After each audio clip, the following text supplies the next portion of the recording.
What went wrong to you today? Go ask the coaching staff. From the outside, it didn't look like you had your usual energy tonight. Go ask the coaching staff why. You feel like you should play more? Go ask the coaching staff. What could have been done different other than asking the coaching staff? According to them, probably don't play me, honestly.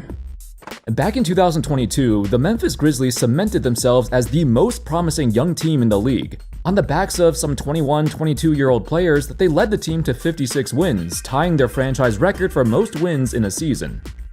The sky was the limit for this young team, with the exhilarating Ja Morant on the verge of superstardom, along with Defensive Player of the Year Jaren Jackson Jr., and a rapidly improving Desmond Bane putting up all-star caliber numbers. The world caught a glimpse of the future, and the future was the Memphis Grizzlies. Pick and roll, Morant. Oh, my word! At least, we thought it was. Unfortunately, since then, they've experienced setback after setback, much of which was self-inflicted. As the NBA saw several young teams make the jump into relevance, it was the opposite with the Grizzlies, as they saw their once promising roster turn into dust. In fact, the Oklahoma City Thunder is the team everyone thought the Grizzlies would eventually become. Yet, you look at the Grizzlies now and you think to yourself, what went wrong? They surged onto the national stage a few years ago, then they collapsed as Ja Morant got suspended several times. Then he recovered and the team bounced back. And now they're on the brink of collapse once again. In this video, let's take a detailed look at how the Memphis Grizzlies destroyed their franchise from within, and now they're struggling to find their place in the league once again. Action, allowing Morant to create opportunities. Against Hey folks, before we start, I'd like to give a shout out to the sponsor of this video, Raycon. With the holiday season around the corner and you're gonna be around family and friends, Raycon's essential open earbuds are the perfect accessory to help you stay connected to your surroundings while enjoying your favorite music or podcasts. These lightweight, comfortable, and secure earbuds sit just outside your ear canal and still delivers crystal clear sound. So you can hear everything around you while listening to your audio at the same time. I like using them while going on walks or playing in the backyard with my cat. If my wife needs me to come in, she doesn't need to yell at the top of her lungs. Due to their open ear design, I can hear. The audio quality is just as good as the bigger brands, but at half the cost, with other features including their multi-point connectivity. And they last 8 hours and also comes with a 36-hour battery case. Black Friday is around the corner. Raycon audio products are up to 30% off site-wide. From everyday essentials to the latest releases, it's the perfect time to upgrade your sound or get ahead on gifting. These early deals won't last long. Shop now before they're gone. Just click the link in the description or go to buyraycon.com/hoopsopen to save on Raycon audio products site-wide. Thank you to Raycon for sponsoring this video. The breakout year. In the post-grit and grind era of Memphis, they were very methodical when it came to the draft. In the span of 3 years, they were able to draft the 3 core pieces of their future, from 2018 until 2020, and all of them complemented each other very well. The captivating yet erratic Ja Morant paired well with the more stoic, level-headed Jaren Jackson. Not only did he become a first-team all-defender, but also quite a good shooter for his size, an all-around offensive weapon. Under the guidance of Taylor Jenkins, who finished as the runner-up to the Coach of the Year award, he was praised for his ability to develop and connect with all the young players on the team. This was a man who everyone on the team looked up to and respected. The result? A miraculous breakout season. The Grizzlies finished the year ranked as the NBA's 5th best offense and 4th best defense, one of only 2 teams that year in the top 5 on both ends of the court.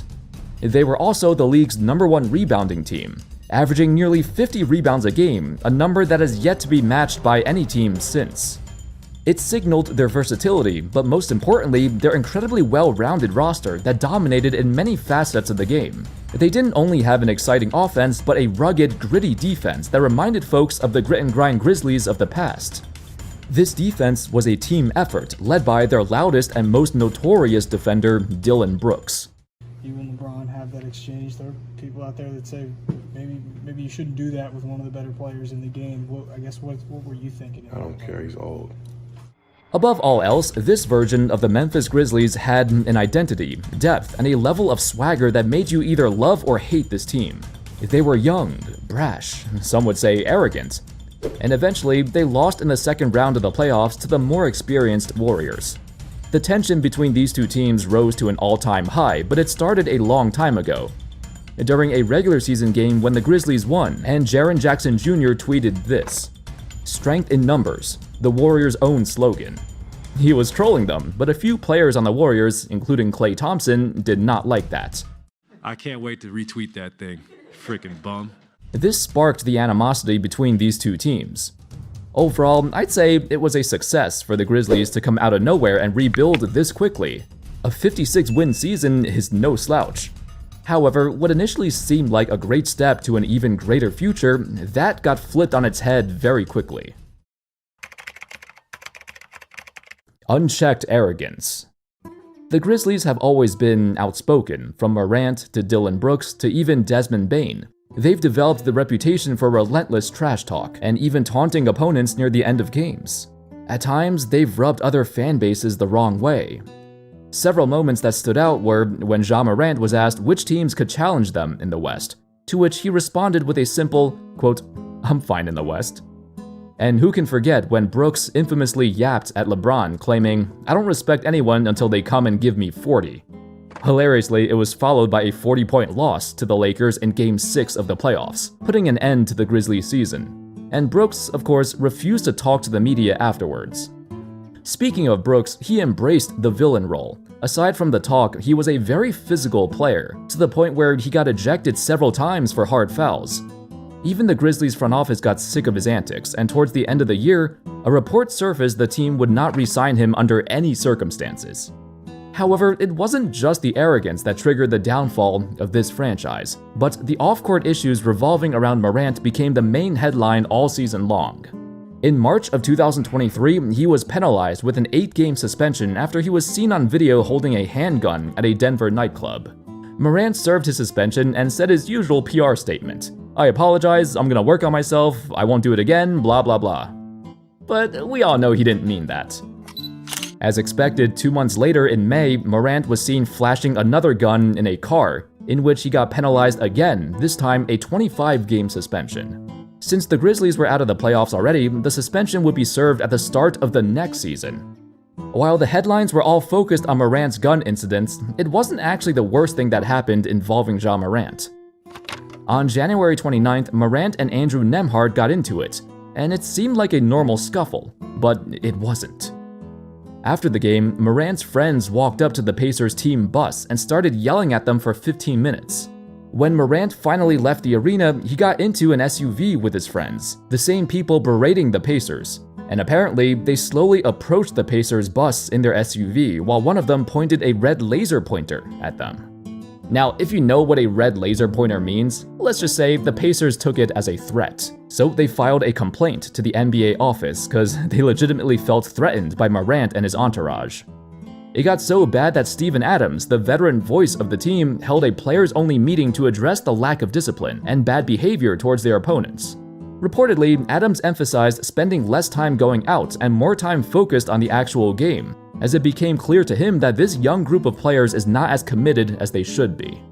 This season was already derailed with all the Ja Morant escapades, but it was that 25-game suspension that hurt his team the most, because it meant that the next season would also be ruined.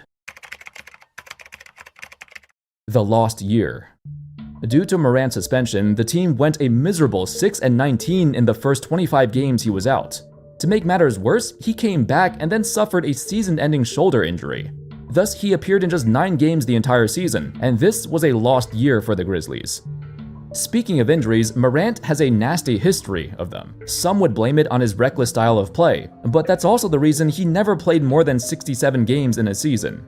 It wasn't just him though. Injuries have been a recurring problem for Jaren Jackson Jr. and Desmond Bane as well, along with their centers Brandon Clark and Steven Adams, who missed the entire season due to knee surgery. As a result, the entire team collapsed. They finished with a disappointing 27-55 record, and the team once known for their shameless pride and ego, they became silent for once. On paper, it seemed like their issues were very easily fixable. Maybe the injuries are unfortunate, but the talent and competitive nature was still there. And for the first time in years, the ego-stricken Grizzlies were playing with a chip on their shoulder. Over time, however, the tides changed in the Western Conference. New rising teams like the Oklahoma City Thunder, Minnesota Timberwolves, and Dallas Mavericks, all led by young superstars, became the center of attention. Whereas the Grizzlies? Nobody had faith in them anymore. With the 9th pick in the 2024 NBA Draft, the Memphis Grizzlies select Zach Edey. For once in their young careers, the Grizzlies had something to prove. As the wildcards, nobody knew what to expect from them. They could win either 25 games or 55 games, and neither would be surprising. Turns out, the Grizzlies re-emerged from the shadows and once again established themselves as a dominant force in the West. Jaren with a spin, cut by Williams, and slam. They held a top 4 seed for much of the season, but slipped towards the end. Either way, we saw progress. Ja Morant changed his playstyle, taking less of a risky approach to the game, hence why his number of dunks drastically decreased. Desmond Bane took on a much bigger role during Morant's absence, and Jaren Jackson developed into a complete scorer on top of his defensive prowess. With the departure of Steven Adams, the Grizzlies drafted Zach Edey with the intention to replace his rebounding and toughness. The Grizzlies were back. They not only made it back to the playoffs, but reconstructed their image in a positive way. They became the underdogs, desperate and fighting to reclaim a place they once knew. Sadly, their 2025 playoff run was ended prematurely, and what did they learn from it? Well, blowing a 30-point lead it's not good. Also, Morant went down with yet another injury. That's also not good. And perhaps firing their coach 2 weeks before the playoffs started, that doesn't seem good either. Jenkins had been with the team through thick and thin, and it's hard to find a coach with such a good relationship with his players like he had. His firing was due to, apparently, disagreements with the front office on the, philosophy of the team. Maybe something to do with their playstyle? I don't know. Whatever it was, it surprised the players, who all had good things to say about him. Despite their resurgence, due to all the suspensions and injuries over the years, they never developed the same level of chemistry as other teams. It's obvious they were still a noticeable step below the other teams of the West, and since then, the conference has gotten even stronger. By trading away Desmond Bane, the Grizzlies sent a strong signal to the rest of the team that they're gonna aggressively retool the roster.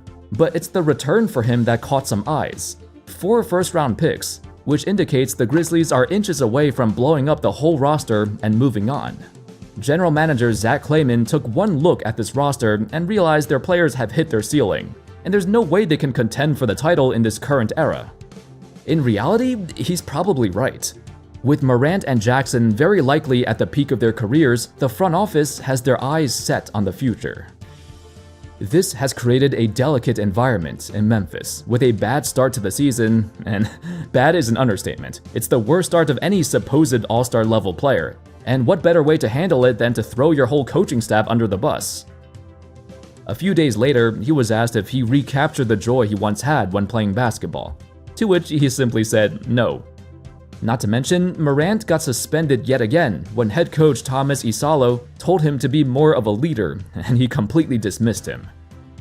From an outside perspective, there are too many issues, too many fractures within the locker room that revolve around Morant. It's gotten to the point where it's no longer worth it to keep him. Heck, the Grizzlies have thrown him around in trade rumors, but apparently the market for him is very low. It's not even his behavior that turns other teams away, but his actual production on the court has not improved for years. His three-point shot is still non-existent, and due to him being more cautious of avoiding injury, he's taking far fewer shots at the basket than he used to. Of course, with all his injuries over the years, he lost a significant chunk of his athleticism. His once explosive first step is not as fast anymore. If he doesn't have that and his feud with the organization continues, I can't imagine the solution being anything but a trade. From a pure talent perspective, the Grizzlies are thinking, is he even worth building around anymore? The collapse of the Grizzlies has been a long time coming. It was a build-up over the course of 3 or 4 years, and just like their sudden rise to the spotlight, they fell off just as quick. What initially looked like a promising new era has turned into a team ready to blow it up and start over. The Desmond Bane trade was the first domino to fall. What will be next? Anyway, that's all folks. Thank you all so much for watching. Let me know your thoughts on Ja Morant and the Grizzlies. Where do you think the direction of this team is going in the foreseeable future? And of course, as always, I'll see you next time. Peace.